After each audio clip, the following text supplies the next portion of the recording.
the Café La Rotonde in Montparnasse. But of course, I mean, we're expecting, and I know there are, as I speak, some violence erupting at the end of the cortege of the demonstration in Paris and in other cities. The police says there were 57,000 demonstrators in the streets of Paris. The Communist Trade Union CGT says 400,000. Probably, as always, the truth is right in the middle. So it means that the figures are decreasing. But you're right, it's not the end of the story on retirement in France. The French government is very eager to move on and invited yesterday the trade unions to meet with the French Prime Minister Elizabeth Borne.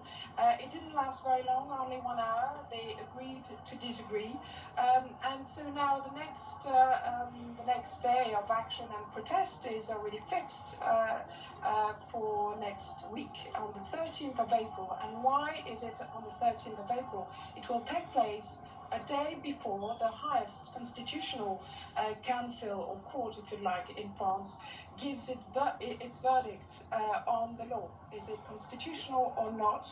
And something new happened is that senators and MPs from the left and the far left have actually seized that constitutional court in order to do something that is against constitutional but hasn't been done before. It's a kind of referendum that requires the signature of 5 million people and simply for the people to be able to vote for that pension reform.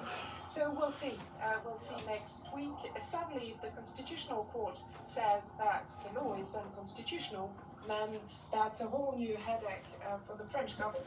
Yeah, that changes things then, and that's next week, you say. I mean, I guess in many countries, 64 would seem a pretty reasonable age to retire. Why are the unions in France so exercised about this? It's a very good question. See, they'll never show this kind of news on CNN.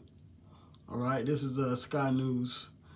I believe it's based over there in the UK. Yeah, so these protests in Paris are still going on. You know, so a Kala Yahweh Bashmiya Shah Bashim Krakodash. Of course, and always, you know, double honor to the apostles. That was a great millstone. But what you're seeing is Second Ezra, the 15th chapter, start to really take place, and it's been happening. You know, these different events and protests have been happening for well over a decade now, all around the world. But you know, these countries, you know, for different reasons, like here, they're talking about the retirement age going up and the pension and things. So these people are protesting in Paris, France. Okay, this is a testament of what's happening in the world. Okay, you know, so I just wanted to show that footage and, you know, put a little on the screen. I caught it, so I just picked the camera up and started recording. But this is all Bible prophecy. All right, it's all Bible prophecy. Well, do they take public opinion into account at all? Well, they usually don't. I mean, they are only looking at whether a law is constitutional or not. But for the first time, they were seized, and that's possible, but it's never been done before, by parliamentarians who pleaded their case yesterday and today to them, and saying this law really changes. Hey, second is the 15th chapter, right? Around 20th verse, what does it say? It says that they shall not regard their kings nor princes. You got these leaders in France making these different laws, these rulers, okay, with their kings, their princes. They're making these laws, but the people, they're not regarding these laws. You know, they say, hey man, they setting things on fire, all right? You see the gas canisters being thrown, the police in full riot gear, okay? I wouldn't be surprised if they actually, send the military in there if these things continue on this way.